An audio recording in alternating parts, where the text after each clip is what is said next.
thank Rajiv for his kind words and great introduction. In fact, I've been making jokes about his last name, and here he is, saying nice things about me. So thank you very much. Well, as Chaudhary Garu has been very explicit in his explanation, I think this is a first of its kind as far as India is concerned. We haven't done this in the past, and this is the first of its kind. India Gadget Show, India Gadget's Expo, happening in India, and that too in Hyderabad. We obviously welcome and we appreciate the organizers for taking the lead and making it happen. And I'm hopeful the next time, as Rajiv has mentioned, we can really take it to the next level, maybe to the level of a CES in Las Vegas going forward. But definitely we have to aim high. One thing is a fact: technology, certainly in the last few years especially, has changed our lives. We all know that, there was a day in this country when we had to write to an MP. We had to go request an MP for getting a landline phone connection through the only service provider that we had, that is the BSNL or the VSNL. Now we live in a world where I think, I may be wrong, subject to correction obviously, where I think we have more number of mobile phones than the number of people we have in this country. So that goes to show you that there has certainly been a revolution in this country, a phenomenal revolution at that, really making communication that much more affordable and that much more accessible to the downtrodden of this country. Really, it's a brilliant proposition as far as this great country of ours is concerned. It really has changed our lives, and definitely the world at large is looking at India with a lot of interest. World at large is looking at India with a lot of intent. I've global players in the last 15-20 days, and most of them, whoever we have approached, whoever we have asked to come invest in India and be a partner in our growth, especially in Hyderabad, most of them have been receptive, most of them have been very, very positive. So it goes to show you that India is definitely now a global player as far as attracting investments is concerned, as far as going forward in the whole area of information technology and communications is concerned. This India Gadget Expo is an initiative by HiTex, which is a joint venture between the state government and L&T. It aims to be an annual technology platform for the consumer electronics industry to converge and connect. So we obviously welcome it, and as Rajiv had mentioned, it tries to, or it wants to, it is wanting to emulate the big B2B shows such as CES in Las Vegas, the Gadget Show in the UK, and the Mobile World Congress in Barcelona. Most certainly I'm hopeful that it will carve a niche for itself, not just emulate the other shows, but also carves a niche for itself.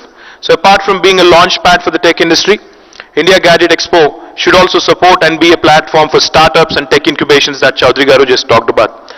Just a quick overview of the industry. Indian gadget industry is in constant rise, about 10 to 12% annually, and India's GDP is only at 5 to 6, the growth rate I'm talking about. So mass market gadgets are proliferating the Indian market very, very successfully. Today we have smartphones which are as cheap as about 3 to 5,000 rupees with all features loaded, which is a brilliant proposition as far as really bringing connectivity, really bringing information right to the doorstep of a common man in India. Today the common man is able to afford luxury gadgets with pride. About 500 plus million Indians now actually own a mobile handset today. Almost every Indian middle class household has a PC or a laptop or a tablet, and so is the broadband penetration. Well, the new generation engages more with digital technology and devices, making digital a very, very accessible word and accessible medium of communication. Well, computer hardware market in India is also growing, and it's growing at 14% and is likely to grow at 14% in 2014. And mobile handset sales are likely to grow by 16% in 2014. Smartphone markets are also growing at 15% in 2014, and smart TV markets are also growing at 87% annually from 2012, and it's likely to grow further as well. But coming to my favorite subject, Hyderabad, which Chaudhary Garu also talked about. The three initiatives or the three issues that Chaudhary Garu mentioned, I would like to respond to them. Firstly, he talked about making Hyderabad the hub for hardware industry of this country. The way we see it, I think Hyderabad has all the makings, all the trappings to make it one of the top destinations of this country as far as software or hardware is concerned. Software, I think Hyderabad is the #2 city in India at this point in time, with exports over 50,000 crores, which I'm very proud to say. In fact, that number is likely to grow up this year. As far as hardware is concerned, we've already approved 2 electronic manufacturing clusters very near to the Hyderabad airport, which is again a world-class airport. So, with these 2 new electronic manufacturing clusters coming up, we have a lot of local interest. We have a lot of local hardware players wanting to come in and establish their units. But we are definitely on the lookout for more and more global players also. In fact, after inaugurating the stall there, I was talking to the gentleman from LG, asking him as to what happened with the previous conversation that was launched or that was initiated a few years back with the previous government. We will, I guarantee you, most certainly going forward, come up with a proper plan. In fact, it's only my 16th day in job today, 16th day after assuming office. So going forward in the next weeks, in the next few weeks to come, I guarantee you that we will come up with a proper hardware policy, which certainly will or should be supported by Government of India as well, in terms of creating and attracting hardware manufacturing facilities to Hyderabad. Most certainly I'll be working with the industry bigwigs such as Mr. Chowdhury and other industry bodies here, but most certainly we'll come out with a proper comprehensive policy, probably the best policy in the country as far as attracting hardware industry to Hyderabad is concerned. I guarantee you that. And the second thing that I'm also working on already is this whole equation of not having enough number of readily employable.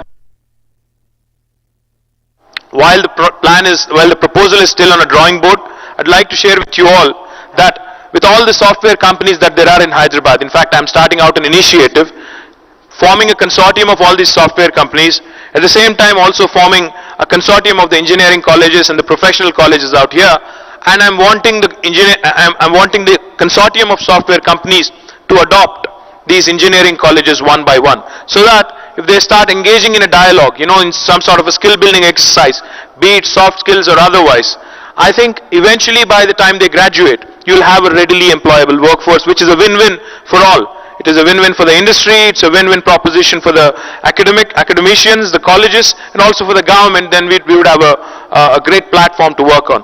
So therefore we were already working on that initiative. And the third thing you talked about, breeding more entrepreneurs. I think that's one of my favorite topics. That's been one of my favorite topics over the last few weeks. We are going to come up with India's biggest incubator in this very town of ours, Hyderabad, in a very, very short time. By the end of this year, I think we'll have a wonderful incubator in place, and we are going to probably invite the Honorable Prime Minister himself to come and inaugurate this facility, because as you rightly said, incubating facilities not only in development but also nurture innovation in software or hardware. So most likely we're going to come up with this facility in the next 6 months to 8 months, and we'll have the industry bigwigs involved in this as well. At the same time, the TDB that you mentioned, this is a proposition, but we haven't made up our mind on that yet. But I guarantee you one thing though, the government will certainly support any sort of innovation, any sort of startups who want to come up and actually innovate further with probably a seed money to begin with. Then we can definitely work on the possibility of setting up something in the lines of TDB, most certainly. But right now we are looking at the idea of building infrastructure, supporting the young guys who are coming in, starting up, because unfortunately, as Rajiv said, we are a country which produces great many programmers, but we don't seem to produce many Mark Zuckerbergs or Larry Pages. So that should change, that ought to change. And India as a country has great potential. We all know that. I think we have the biggest youth population across the globe today. Most countries are stagnating while we are growing. So therefore, the possibilities are boundless. But we are committed to one thing, and this government is most certainly committed to the growth of Hyderabad, to ensuring that we enhance the brand image of Hyderabad going forward. Most certainly, I will request all of you all, including my media friends here, to ensure that this event is promoted very, very well, because this is the first of its kind in India. And going forward, this will definitely transform itself into a global event, I'm sure. And with your support, with your blessing, going forward, we'll make Hyderabad a top-notch destination as far as IT is concerned. Thank you very much once again for participating in this.